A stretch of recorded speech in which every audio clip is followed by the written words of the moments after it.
Bismillahirrahmanirrahim. Assalamualaikum warahmatullahi wabarakatuh. Perkenalkan, nama saya Ibnu Ali Mahfud dari kelas Biologi B semester 7, NIM 190810645.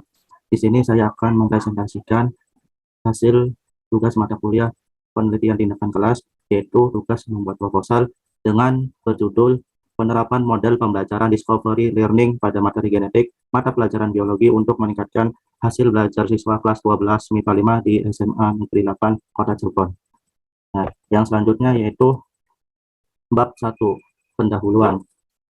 Nah, latar belakang pada proposal kali ini yaitu perkembangan zaman yang semakin pesat seperti sekarang, yaitu terdapat jenis metode maupun teknik pembelajaran yang terbaru maupun model pembelajarannya.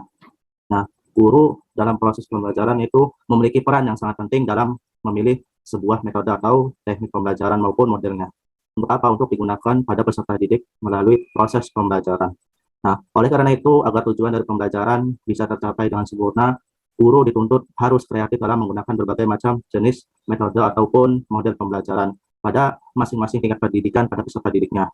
Nah, ini salah satu model pembelajaran discovery learning.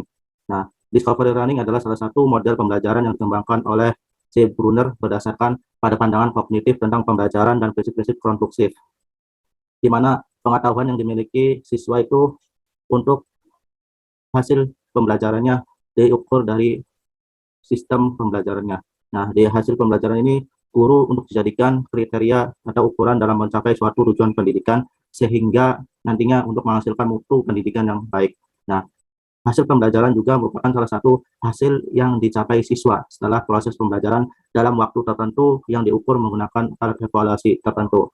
Dan salah satunya itu dalam bentuk tes soal ataupun pretest maupun post-test dalam alat evaluasi pembelajaran. Nah, yang kedua yaitu rumusan masalah.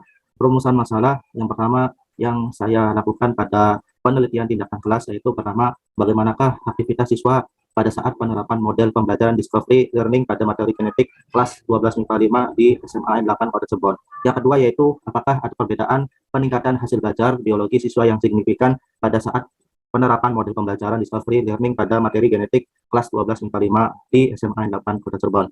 Yang ketiga yaitu bagaimanakah respon siswa setelah penerapan model pembelajaran discovery learning pada materi genetik kelas 12 MIPA 5 di SMA N8 Kota Cirebon. Nah, yang keempat itu bagaimana hambatan yang dihadapi oleh siswa maupun guru serta upaya yang dilakukan dalam penerapan model pembelajaran discovery learning pada materi genetik di kelas 12 MIPA 5 SMA 8 Kota Cirebon. Nah, yang selanjutnya yaitu identifikasi masalah, terbagi menjadi 5. Yang pertama, proses pembelajaran yang pasif dan belum menggunakan pendekatan atau model pembelajaran. Yang kedua yaitu pembelajaran masih satu arah. Yang ketiga, siswa tidak mau mencari informasi dari sumber belajar lain, hanya mengandalkan apa yang didapat ketika proses pembelajaran berlangsung. Yang keempat, masih ada siswa yang mendapatkan nilai di bawah standar KKM. Nah, yang kelima itu memiliki kesulitan untuk melakukan tanya jawab dalam pertanyaan. Nah, yang kemudian tujuan penelitian. Tujuan penelitian itu terbagi menjadi 4. Yang pertama, untuk mengkaji aktivitas siswa pada saat penerapan model pembelajaran discovery learning pada materi genetik. Nah, yang kedua itu untuk mengkaji perbedaan antara hasil belajar biologi siswa yang signifikan pada saat penerapan model pembelajaran discovery learning pada materi genetik. Yang ketiga yaitu untuk melihat respon siswa setelah penerapan model pembelajaran discovery learning pada materi genetik. Yang keempat yaitu untuk menjelaskan hambatan yang dihadapi oleh siswa maupun guru serta upaya yang dilakukan dalam penerapan model discovery learning pada pembelajaran materi genetik di kelas 12 MIPA 5 di SMA 8 Kota Cirebon. Nah, yang selanjutnya yaitu manfaat. Nah, manfaatnya itu bagi peneliti dapat mempelajari lebih mendalami model pembelajaran serta mendapat pengalaman dan pengetahuan dalam melakukan penelitian tindakan kelas. Yang kedua, peneliti bisa menemukan inovasi metode pembelajaran yang sesuai yang digunakan dalam kegiatan pembelajarannya ke depan nantinya.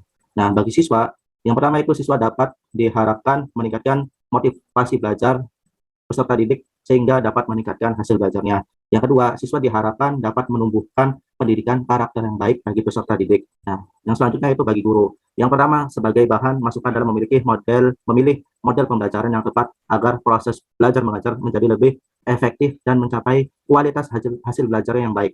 Nah, yang kedua, sebagai bahan masukan dalam memilih metode ataupun model pembelajaran yang lebih efektif agar proses belajar mengajar itu menjadi lebih efektif dan mencapai kualitas hasil belajarnya yang baik.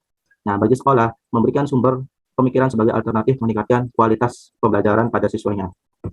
Nah, yang selanjutnya yaitu bab 2, yaitu tinjauan teori. Nah, ini pembelajaran model discovery learning merupakan salah satu model untuk mengembangkan cara belajar siswa aktif dengan menemukan sendiri dan menyelidiki sendiri sehingga akan diperoleh hasil yang akan bertahan lama dalam ingatan peserta didik serta tidak mudah dilupakan oleh siswanya.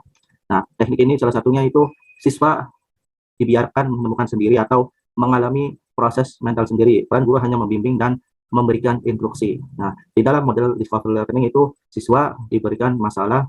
Nah, untuk mencari solusinya itu siswa mencarinya dengan ibaratnya menemukan sendiri antara individu maupun kelompok dalam pembelajaran discovery learning. Nah, yang kedua yaitu hasil belajar. Hasil belajar merupakan salah satu penilaian yang dimaksud untuk melihat pencapaian target pembelajaran.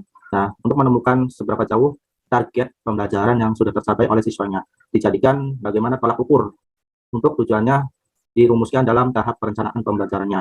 Nah, hasil belajar juga untuk kemampuan siswa dalam memahami materi. Selain itu untuk melalui kegiatan belajar mengajarnya. Nah, adapun hasil belajar yang diteliti dalam penelitian ini adalah pencapaian nilai akhir siswa setelah diberikan perlakuan, yaitu dengan menggunakan model pembelajaran discovery learning. Nah, yang selanjutnya yaitu materi genetik. Nah, di dalam materi genetik ini salah satunya yang pertama gen, DNA, dan kromosom. Ini salah satu materi genetik yang bertanggung jawab melaksanakan pewarisan sifat-sifat genetik dari induk kepada turunannya. Nah, materi genetik salah satunya itu terdapat di berbagai sel di seluruh tubuh. Salah satunya contoh sel-sel darah, sel tulang, sel gamet, dan lain-lainnya. Nah, tepatnya materi genetik ini salah satunya di dalam nukleus. Nah, peranannya untuk melaksanakan atau mengatur pewarisan sifat kepada turunannya. Salah satunya itu mengatur bentuk rambut, warna kulit, susunan darah, dan lain-lain. Nah, hereditas berarti penurunan sifat-sifat genetik dari orang tua ke anaknya. Nah, secara kimiawi, sel menunjukkan bahwa di dalam sel terdapat senyawa-senyawa organik. Salah satunya itu karbohidrat, lemak, protein, dan asam nukleat. Nah, di dalam asam nukleat ini terdapat di dalam nukleoplasma. Nah, nukleoplasma itu salah satu substansi cair yang terdapat di dalam nukleus atau inti sel. Nah, di dalam berbagai macam nukleat ada hubungannya dengan hereditas. Ada dua yaitu DNA dan RNA. DNA, RNA ini bertanggung jawab membentuk protein atau sintesis protein serta mengontrol sifat-sifat turunannya.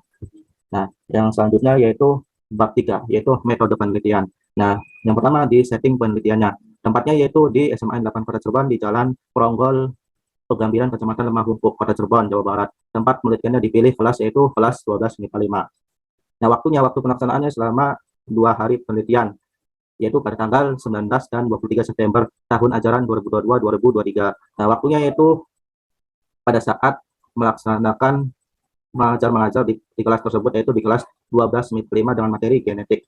Nah, dilakukan selama 2 kali proses pembelajaran atau selama 2 pertemuan sebagai penelitian tindakan kelas tentang materi genetik khusus 12 MIPA 5. Nah, subjeknya yaitu siswa kelas 12 MIPA 5 dengan jumlah 36 yang terdiri siswa laki-laki itu 13 orang dan 23 orangnya perempuan. Nah, kemudian indikator keberhasilan dalam pembelajaran. Nah, yang pertama yaitu tingkatan rata-rata hasil belajar yang saya dapati pada penelitian tindakan kelas. Hasil dari belajarnya itu tingkatannya rata-ratanya itu 80%, yaitu kuat di dalam penelitian tindakan kelas yang saya teliti. Nah, yang kedua yaitu kriteria interpretasi skor dalam menuntaskan hasil belajarnya. Nah, kemarin saya meneliti itu KKM-nya itu 75. Kebanyakan kemarin itu mendapatkan nilai yang sangat baik, yaitu antara 80 hingga 84 di dalam nilai hasil belajarnya, yaitu kriterianya baik. Nah, ini salah satu indikator keberhasilan dalam hasil belajar di kelas 12 MIPA 5. Nah, yang selanjutnya yaitu gambaran umum siklus penelitian. Nah, siklus penelitian yang pertama yaitu perencanaan. Nah, di dalam perencanaan itu saya melakukan yaitu penyusunan RPP dan penelitian pembelajaran KKM, instrumen, poster, pretest, post-test, lembar observasi atau LKPD, yaitu untuk mengukur hasil belajar siswanya. Nah, pelaksanaannya yaitu di kelas 12 MIPA 5 di hari Senin, ketika jam pelajarannya 13.40 sampai 15.50 di kelas 12 MIPA 5, yaitu satu pertemuan, yaitu 2 kali 45 menit, yaitu 90 menit, 2 jam pelajaran.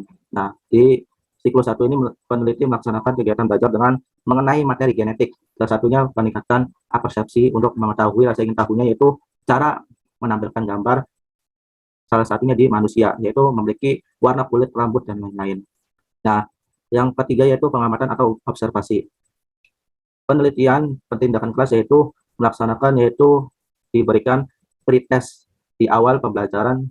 Sebelum pembelajaran dimulai kita dilakukan pretest, dan di akhir pembelajaran dikasihkan post test. Nah, untuk melaksanakan proses kegiatan pembelajarannya, saya melakukan lembar observasi, yaitu memberikan lembar kerja peserta didik agar mengetahui hasil belajarnya di mana dalam melaksanakan pembelajaran materi genetik tersebut. Nah, yang terakhir yaitu refleksi pada siklus 1, yaitu diimplementasikan tindakan dan observasi di akhir siklus selesai. Nah, penelitian ini mengkaji, melihat, dan mempertimbangkan atas hasil belajarnya, yaitu dengan dilaksanakan tindakan pada siklus 1. Nah, hasil refleksi ini sebagai dasar pembuktian untuk perbaikan pada siklus yang selanjutnya. Nah, ini salah satu siklus yang pertama. Nah, yang kedua, siklus yang kedua yaitu sama saja. Yang pertama, perencanaan yaitu membuat ATT, penilaian, LKPD maupun menentukan KKM-nya yang pada siklus yang pertama. Nah, yang kedua yaitu pelaksanaan pada siklus kedua, yaitu peneliti itu melaksanakan sebuah pembelajaran yaitu materi genetik. Yang pertama salah satunya memberikan pelajaran yaitu menampilkan sebuah materi yang peneliti jelaskan, dan kemudian diberikan lembar observasi yaitu berupa lembar kerja peserta didik. Nah, yang ketiga yaitu pengamatan atau observasi. Nah, dalam siklus 1 maupun 2 itu observasi, melakukan observasi, mengetahui siswa dengan penilaian indikator dalam observasi, lembar observasi, dan mengerahkan angkat observasi aktivitas siswa.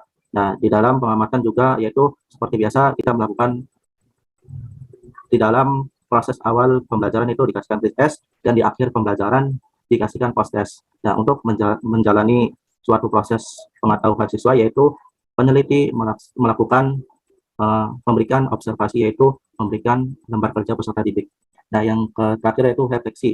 Nah, di dalam refleksi yang terakhir ini melihat dan mengkaji, mempertimbangkan siklus yang terakhir yaitu siklus yang kedua. Nah, berdasarkan hasil observasi dan tes, pretest maupun post test di siklus 2, jika hasil belajar meningkat dalam pembelajaran materi genetik dengan menggunakan model discovery learning, nah, kemudian melaksanakan analisis terhadap hasil instrumen observasi maupun angket.